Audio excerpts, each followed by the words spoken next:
friends, welcome to Chams Kitchen. இன்னைக்கு நம்ம பண்ண போறது பூரிக்கான உருளைக்கிழங்கு மசாலாங்க. இது எல்லாத்துக்குமே ரொம்ப பிடிச்ச டிஷ். இதுக்கு தேவையான இன்கிரிடியன்ட்ஸ் நம்ம பார்த்துடலாம். நான் இதுக்கு 2 உருளைக்கிழங்கு எடுத்துக்கேங்க. இதை கட் பண்ணிட்டு நம்ம வேக வச்சிடலாம். இதுக்கு ரொம்ப கம்மியான இன்கிரிடியன்ட்ஸ் தான் தேவைப்படுங்க.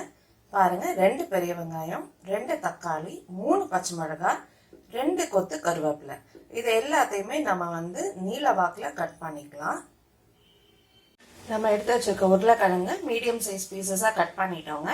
ஸ்டவ் பருத்தி பாத்திரத்தில் தண்ணி வச்சிருக்கேங்க. அதில் கொஞ்சமாக கல்லுப்பு போட்டிருக்கேன். இதில் இப்போ நம்ம உருளைக்கிழங்கு வேக போட்டுடலாம்.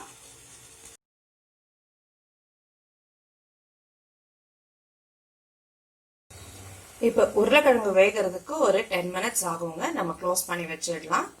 அதுக்குள்ள மற்ற இன்கிரீடியன்ஸ் எல்லாம் கட் பண்ணி எடுத்துட்டு வந்துக்கலாம். வெங்காயம், தக்காளி எல்லாம். கடுகு பொரிஞ்சிருச்சுங்க. இப்போ நம்ம கட் பண்ணி வச்சிருக்க வெங்காயத்தை இதில் ஆட் பண்ணிக்கலாம்.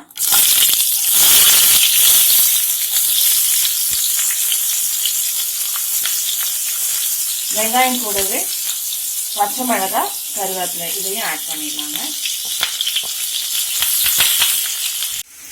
நான் இஞ்சி எடுத்துருக்கேங்க. 1 இன்ச் இஞ்சியை பொடியாக கட் பண்ணி எடுத்துருக்கேன். உங்களுக்கு இஞ்சி ஃப்ளேவர் பிடிக்கலன்னா நீங்கள் இதை ஸ்கிப் பண்ணிடலாம். நான் இப்போ வெங்காயம் கொஞ்சம் நல்லா வதங்கிடுச்சு. வெங்காயம், பச்சை மிளகாய்லாம் இந்த ஸ்டேஜில் இந்த இஞ்சியை இதில் ஆட் பண்ணிடுறேன்.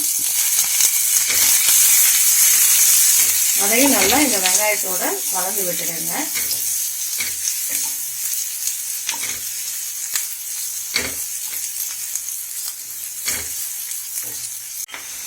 இப்போ வெங்காயம், இஞ்சி, பச்சை மிளகாய் எல்லாம் நல்லா வதங்கி இருக்குங்க. இந்த ஸ்டேஜில் நம்ம ஒரு 1/4 டீஸ்பூன் மஞ்சத்தூள் ஆட் பண்ணிக்கலாம்.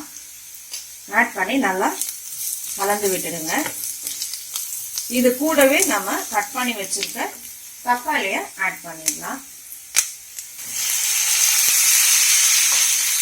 நம்ம ஆல்ரெடி உருளைக்கிழங்குக்கு உப்பு போட்டு தான் வேக வச்சிருக்கோம். அதனால இப்போ இந்த தக்காளி வதங்கிறதுக்கு நம்ம கொஞ்சமா உப்பு ஆட் பண்ணிக்கலாம். இப்போ இந்த தக்காளி நல்லா வதங்கிறதுக்கு, நல்லா மசிஞ்சு வர்றதுக்கு கொஞ்சமா தண்ணி ஆட் பண்ணி மூடி வச்சிடலாம். இது தக்காளி நல்லா மசிஞ்சு வந்துடும்.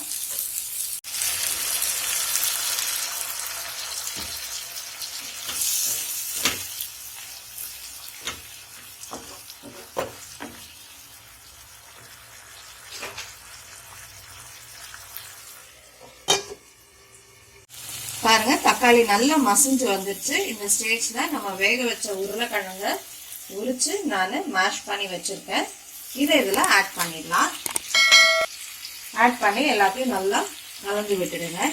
நம்ம நிறைய பேர் நினைப்போம், எப்படின்னா ஹோட்டல்ல மட்டும் அவ்வளோ டேஸ்டியா வருது, நம்ம வீட்டில் செஞ்சா வரமாட்டேங்குதுன்னு சொல்லிட்டு, அதுக்கான சீக்ரெட் இன்கிரீடியன்ட் என்னன்னு நான் உங்களுக்கு சொல்றேன். இப்போ ஃபர்ஸ்ட் இந்த உருளைக்கிழங்கு நல்லா இந்த தக்காளியோட கலந்து விட்டு கொஞ்சமாக தண்ணி ஊற்றிடுங்க. இதெல்லாம் சேர்ந்து ஒன்றா வேகட்டும். அப்போதான் இந்த தக்காளியோட புளிப்பு, பச்சை மிளகாய் காரம் எல்லாமே இந்த உருளைக்கிழங்குல பிடிக்கும்.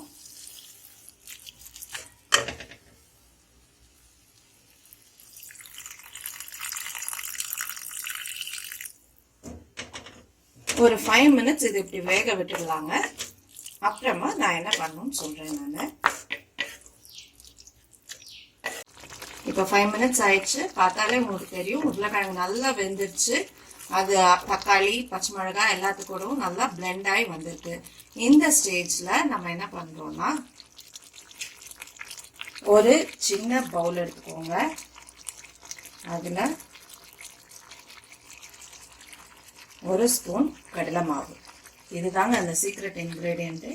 1 ஸ்பூன் கடலை மாவு எடுத்து அதில் கொஞ்சமாக தண்ணி ஊற்றி நல்லா கரைச்சி இதில் ஊற்றி விட்டுடலாங்க. நல்லா கட்டி இல்லாமல் கரைச்சி விடணுங்க. இப்போ இந்த கரைச்சி வச்ச கடலை மாவை இதில் ஊற்றிடலாங்க. ஊற்றிட்டு நல்லா மிக்ஸ் பண்ணி விடுங்க, இல்லைன்னா கட்டி ஆகிடும்.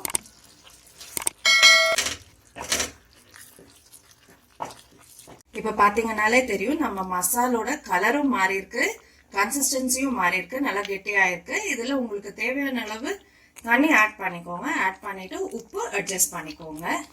இது நல்லா கொஞ்சம் ஒரு 2 minutes கொதிக்கணும். அப்பதான் அந்த கடலை மாவோட ஸ்மெல் போகும்.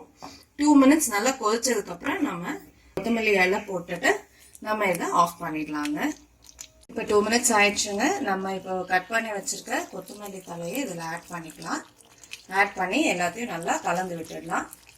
நம்மளோட அட்டகாசமான ஹோட்டல் ஸ்டைல் உருளைக்கிழங்கு மசால் ரெடி ஆயிடுச்சு. இதுதான் பூரிக்கான பெஸ்ட் காம்போவே உருளைக்கிழங்கு மசால் தாங்க. இதை இந்த மாதிரி நீங்க ட்ரை பண்ணி பாருங்க. வீட்டில் கண்டிப்பா உங்களுக்கு பிடிக்கும். இந்த ரெசிபி நீங்க கண்டிப்பா ட்ரை பண்ணுங்க. பாருங்க, நம்ம உருளைக்கிழங்கு மசால் ரெடி ஆயிடுச்சு. இந்த ரெசிபியை நீங்க கண்டிப்பா ட்ரை பண்ணி பாருங்க, உங்களுக்கு பிடிக்கும். இந்த வீடியோ உங்களுக்கு பிடிச்சிருந்ததுன்னா லைக் பண்ணுங்க, ஷேர் பண்ணுங்க, கமெண்ட் பண்ணுங்க. நம்ம சேனலுக்கு சப்ஸ்கிரைப் பண்ணுங்க. மறக்காம பெல் பட்டன் பிரஸ் பண்ணுங்க. தேங்க்யூ. Sam's kitchen.